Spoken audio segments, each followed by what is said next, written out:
name's Felicia and I like scary movies, and today we're talking about Midsommar. So I just got back to the theater a few hours ago. I actually thought I wasn't going to do this review until the weekend because when I walked out of the theater, I just felt so overwhelmed and I felt like I had a lot to sit with on this movie, and I sat on the couch for a few hours. I made a coffee and here I am. It's like 10 o'clock at night and I'm filming this review because I want to talk about it. I just want to talk about it with you, honestly, like I really do.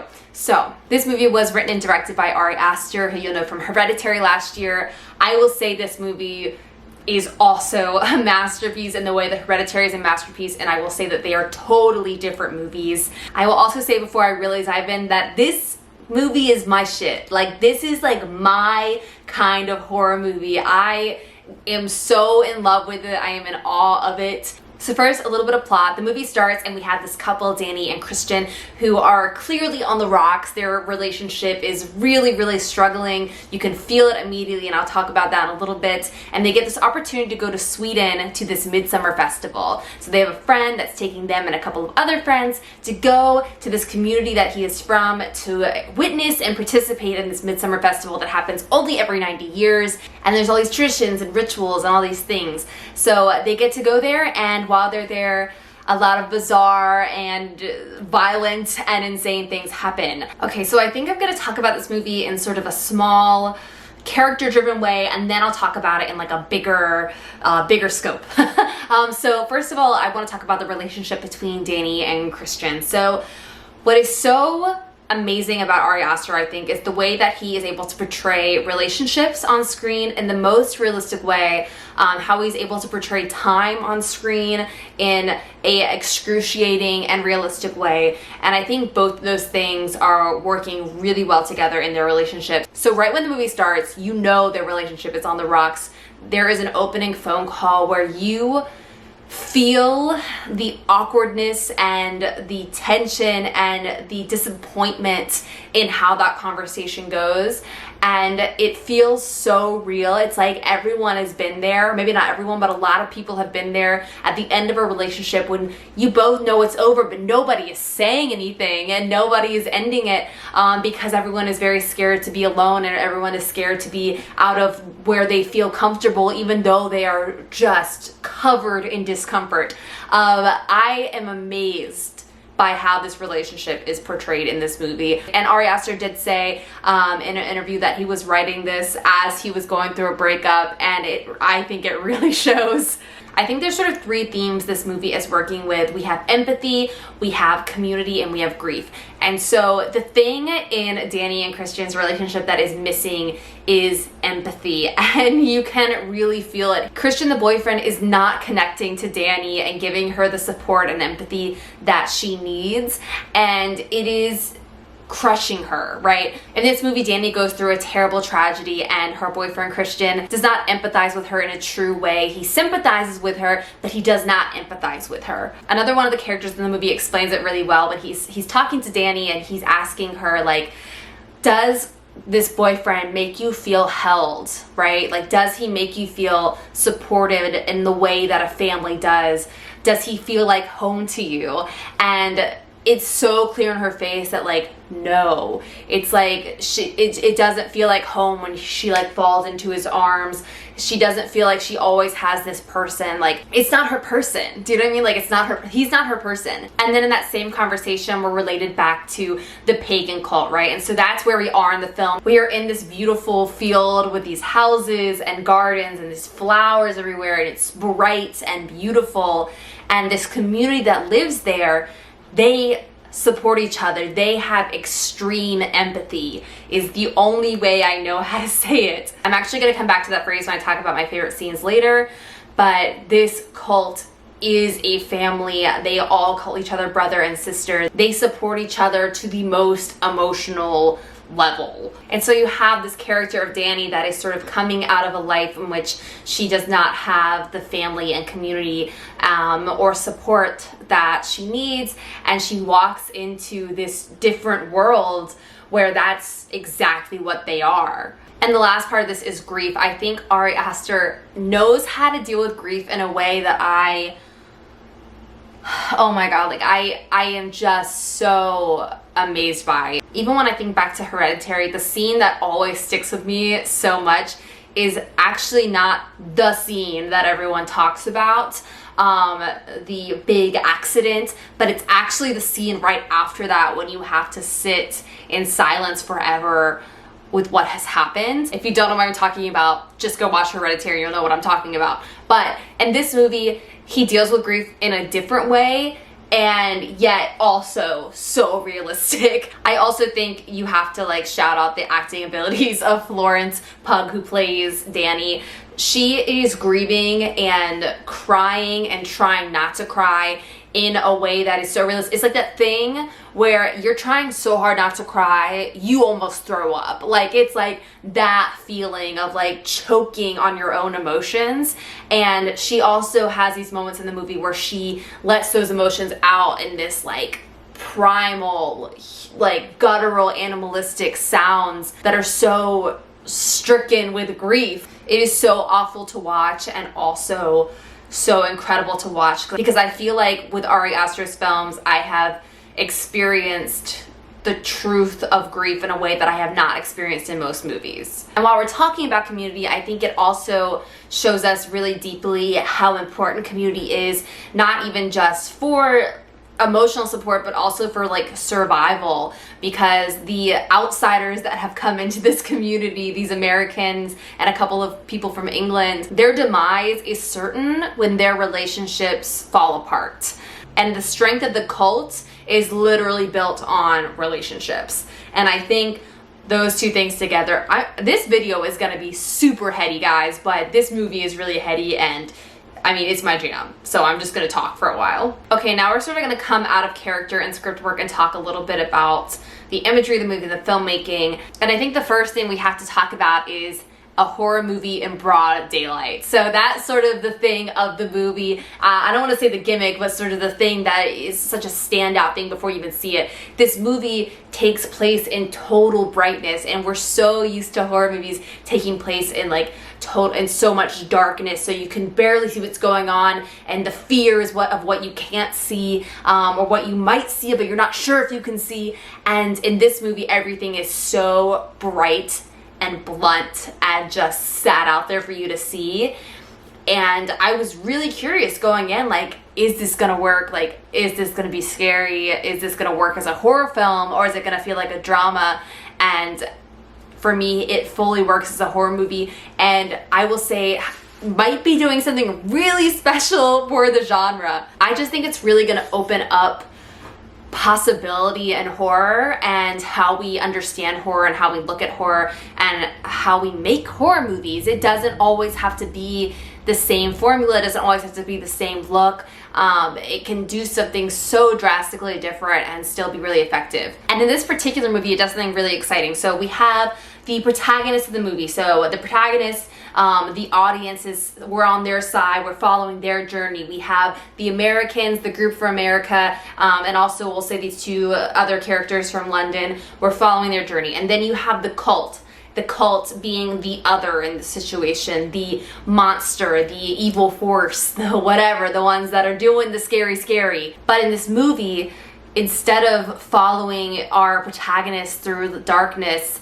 and fearing the monster of this movie is put into broad daylight, and they're people and they're human and they are kind and they are generous. And so not only do you get a clear image of the other, the monster of the movie, but you also get an even more clear image of your protagonist, because they're set next to each other in the same lighting. And I mean that in like a literal sense and a metaphorical sense. And something else about the cult that I think is really fascinating is that as an audience member, I'm not told to hate them or necessarily even fear them, because even as they talk about in the movie, they give and they take from the earth, they give to the earth. And as an audience member, I'm watching, like, yes, they are murdering, they are sacrificing, but then they are also giving empathy and love and community.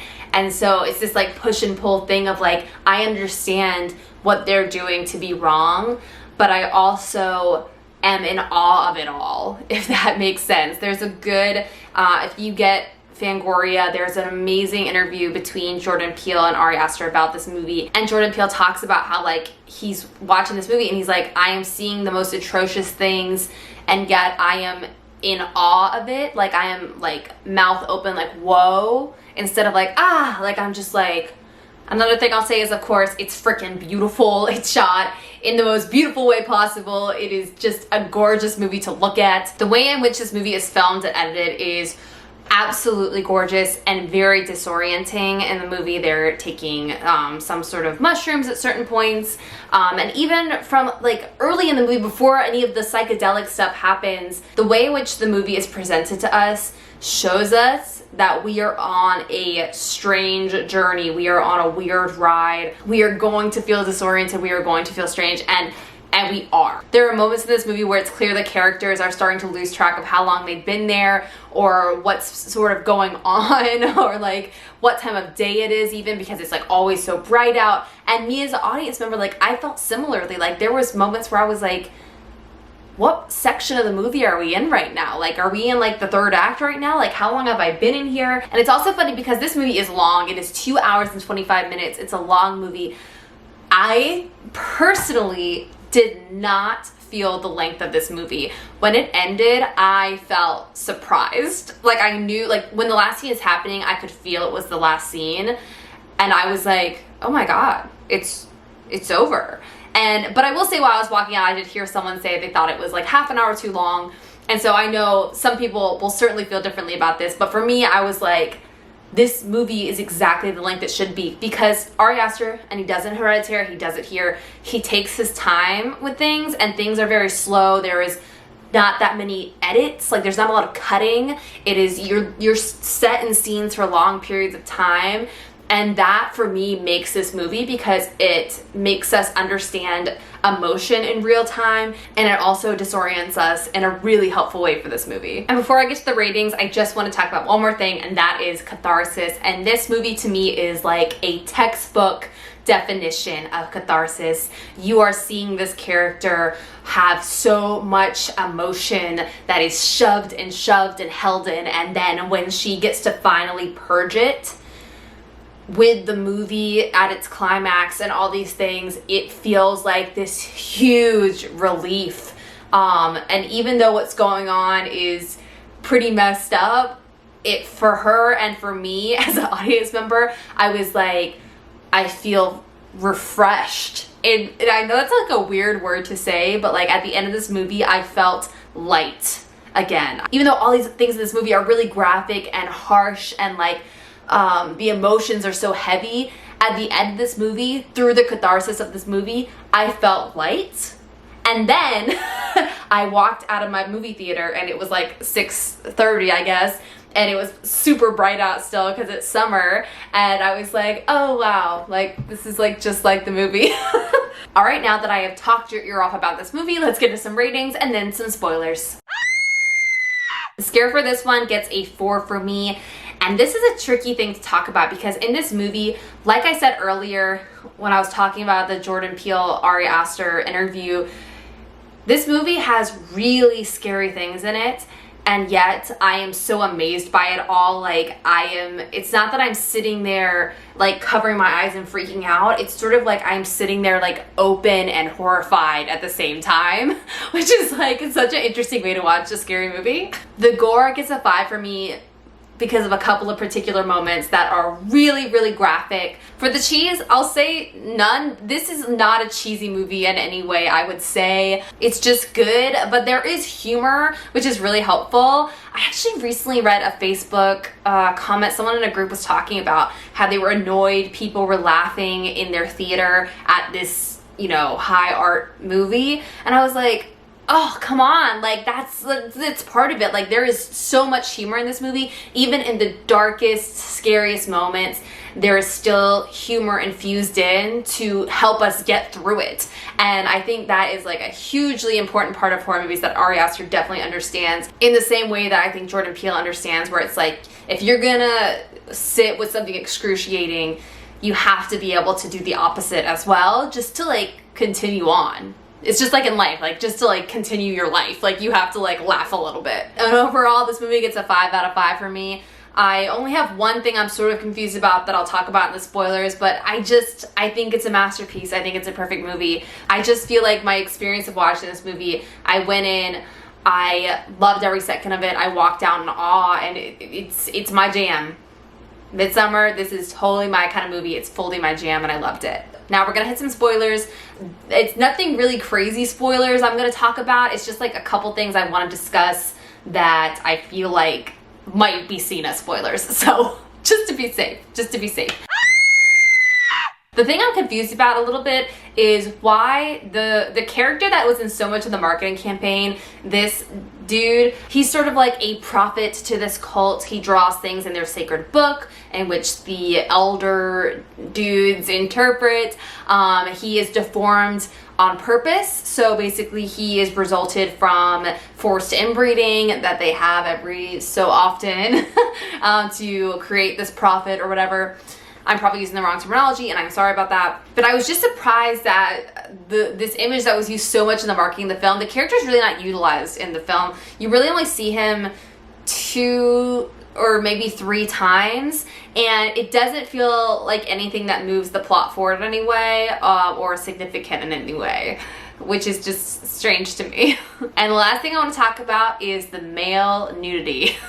So if you were in my Sleepaway Camp horror movie club stream last night, then you will remember we talked about penises. But I am going to talk about it again because in this movie we have a dude with full frontal nudity. He has sex with someone from the cult, and then he runs out and he is fully naked running around and then attacked, right?